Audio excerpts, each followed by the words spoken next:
Okay, so we're going to pick back up here at the bottom of page 4. So we're going to draw a particle model of molarity of solutions. We're going to assume that 6 particles equal 1 mole. So if I want to have a 1 molar solution, like we said in the previous one, 6 particles equals 1 mole, and let's assume that this is 1 liter. So I'm going to say my circle is 1 liter, my circle is 1 liter, and my circle is 1 liter. So I need to get 1 mole here. So how would I get 1 mole? I need to have 6 particles. So let's make my solute, make it blue just for fun. We need to have 6 of them. So 1, 2, 3, 4, 5, and 6. So how many particles do I need in my 2 molar solution? Well, I need twice as many moles. And from my previous part, I would know that that would be double, so that's going to be 12. So I need to have 12 moles of solute. And now if it's only a 0.5, I need to have 3. So let's see. So I don't need 6. I only, oh, that didn't work. Just trying to be fancy. Let's see if I can. So I want you to draw 3 moles here.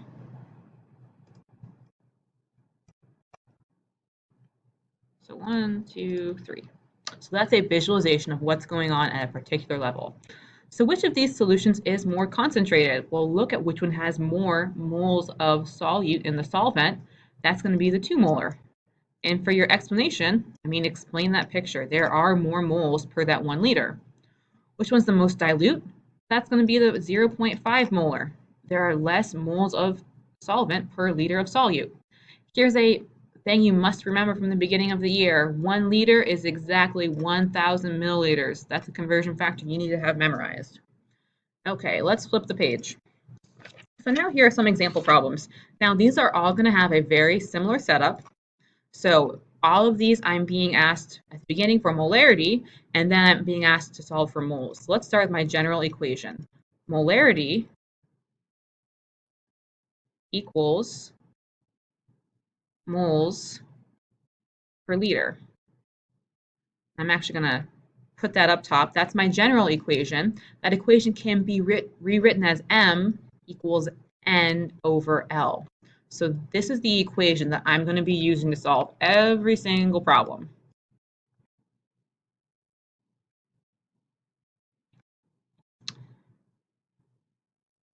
Okay, good. Oops, got a stray mark on some of these. So let's look at problem number 1. What is the molarity when 0.5 moles are dissolved in 2 liters of solution? So 0.5 moles, that is my N. 2 liters, that's my liters. So this is going to be 0.5 divided by 2. So take a second, either do that mental math in your head or pull out your calculator. So 0.5 divided by 2, that should be 0.25, and my label will be molar, capital M. And if we wanted to round to sig figs, we would have to say 0.3 because they only have 1 sig fig there. Number 2, what is the molarity when 1 mole of solute is dissolved in 0.5 liters? So 1 mole per only half a liter. So 1 divided by a half, do your mental math or pull out your calculator, that will actually give you a 2 molar. So this one is going to be a lot more concentrated. And number 3, how many moles of HCl are in 300 mils of a 12 molar solution? This one needs a little bit of extra care. So milliliters to liters, you can move your decimal 3 places. This is 0.3 liters. So this time I know that my molarity is 12.0, and I'm trying to solve for N over my 0.3 liters. So how do I isolate for N? I'm going to multiply each side by 0.3. So I'm taking 12 times 0.3, and I'm going to get 3.6 moles. Now, how many sig figs should I have? There should actually be 3 sig figs. I'll make that 3.60 moles. Number 4, how many moles of sodium sulfate are present in 25 milliliters of a 0.12 molar solution? So we've got to convert that milliliters to liters to move your decimal 3 places. We're dividing by 1,000. This is 0.025 liters. and it's 0.12 molar.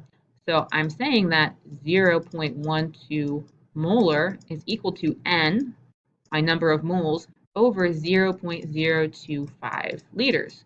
So we're isolating and solving for N. So you're taking 0.12 times 0.025, and you should get 0.003. Now, how many sig figs do I want? Gotta have at least two.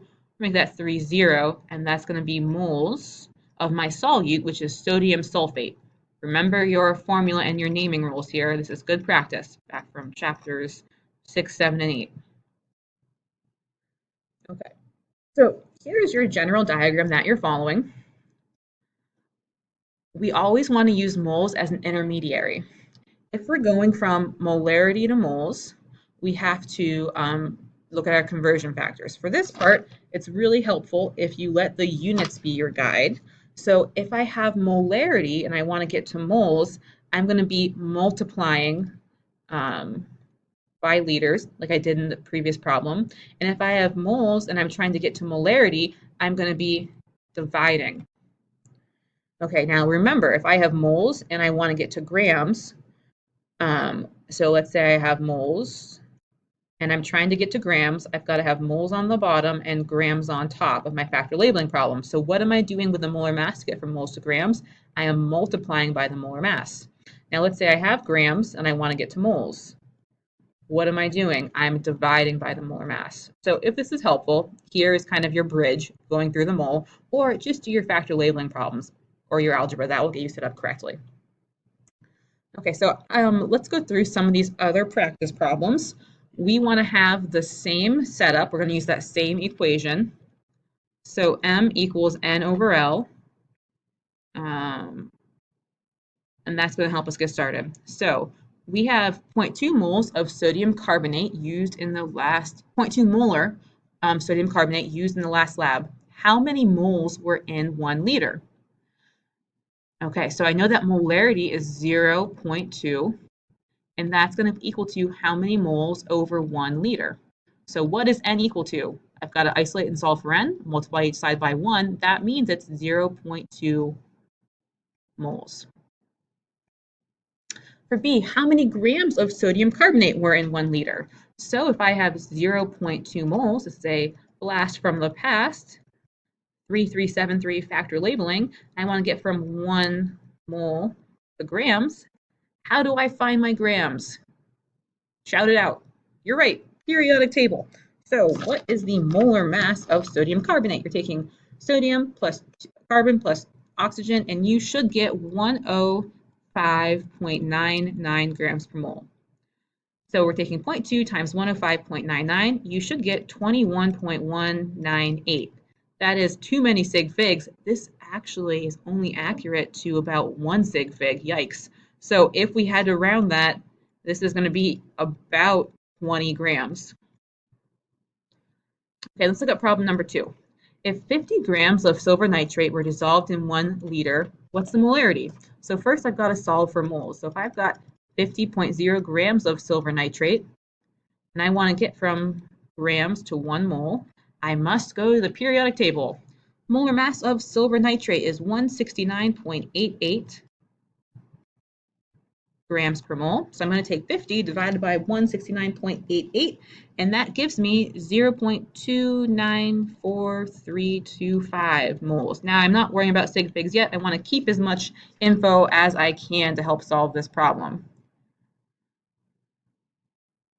Okay. So then when I'm solving for molarity, molarity is number of moles per liter. So I'm going to be taking the 0.294325 moles and put that over how many liters that I have. They're telling us 1 liter. So divide that number by 1. And I only want 3 sig figs though. So what is my final answer going to be? It's going to be 0.294 molar. And we could also say what it was. It was silver nitrate. Good. So make sure if you are struggling with that math, pause the video, work through those problems by yourself, and check your work. Okay, let's flip to page 6 now. We're going to solve for what volume of water must be used to dissolve 100 grams of C6H12O6 to make a 1.5 molar solution. Okay, so you should recall that this is glucose, and we need to convert to moles. So if I have 100.0 grams of glucose, I need to get rid of grams and go to moles. Use your periodic table, pause, and find the molar mass of glucose.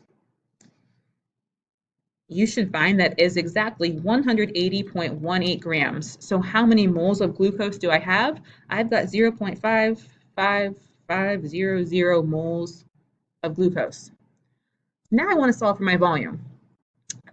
They are telling me I want a 1.5 molar solution. So 1.5 molar is going to be equal to my number of grams, 0.55500 moles, over liters. This is just an algebra problem. So if I'm going to isolate and solve for liters, you could go about it whatever way you want. You could multiply liters to each side and then divide each side by 1.5. So however you like doing your order of operations, that is fine by me. You should get a final answer, though, of 0.294. And that is rounded to, let's see, how many sig figs do I want? Here's my limiting factor. So this would be a 0.29 liters. Did I answer the question? Yes. What if they asked me for milliliters? We would just multiply by 1,000 or move 3 decimal places, and that would be 290 milliliters. So you could see a question like that on the test. The question, what do you always find first? Well, we need to know moles and we need to know liters. So if you've given grams, you got to find moles. If you were given milliliters, you got to go to liters. So we always need to find moles and we always need to find liters. It just depends on what you're asked to be solving for there. Okay, I would say you probably have learned enough to try the next 2 problems, so this would be a good point to pause your video and then come back and check how you did on numbers 4 and 5. So pause your video, work through these, show all your work, and then come back and check your solution. Okay, now let's check your work. So for number 4, you should have got that you need, or you're creating an 8.6 molar solution. Converting grams of sodium, you divide by the molar mass, you get 2.145 moles. 250 milliliters, divide by 1,000, you get 0.25. So take those numbers, divide them, and report it to 2 sig figs from right here. Number 5, let's see. So you need to get 500 mils to liters, divide by 1,000. We're told 6 molar. I am isolating and solving for n, my number of moles. N is 3 when you do your algebra, so I have 3 moles. That does not answer my question yet, though, because they want to know grams. So if I know moles, I need to multiply by the molar mass of calcium chloride. Your formula is CaCl2. Your formula was NaOH. And that would give you 332.94 grams, which would be just about 300 grams. Okay, the next video we're going to finish up with the end of page 6 and all of page 7.